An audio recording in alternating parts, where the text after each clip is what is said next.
វៀតណាមដាក់ចេញផែនការជំរុញកំណើនប្រជាជនឲ្យបាន0.4ក្នុង1000នាក់សម្រាប់ឆ្នាំ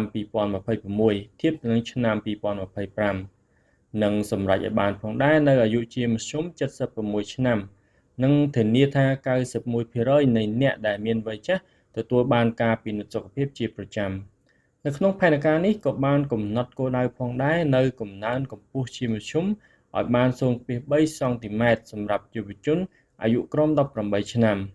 ដើម្បីសម្រេចនូវគោលដៅទាំងនេះក្រុងហាណូយនឹងបង្កើនយុទ្ធនាការសាធារណៈជាមួយនឹងទម្រង់ប្លែកៗនិងគួរឲ្យចាប់អារម្មណ៍និងរៀបចំឡើង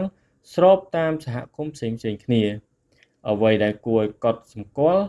ដែលផែនការនេះបានអំពាវនាវឲ្យមានការពិនិត្យឡើងវិញនិងការដាក់ចេញនូវគោលនយោបាយគាំទ្រនិងរង្វាន់លើកទឹកចិត្តដល់ការរៀបការនិងយកកូនឲ្យបាន2នាក់មុនអាយុ35ឆ្នាំបច្ចុប្បន្នវៀតណាមមានប្រជាជនប្រមាណជា101លាននាក់ជាងដែលជាប្រទេសដែលមានប្រជាជនច្រើនជាងគេលំដាប់ទី2នៅអាស៊ីអាគ្នេយ៍បន្ទាប់ពីឥណ្ឌូនេស៊ី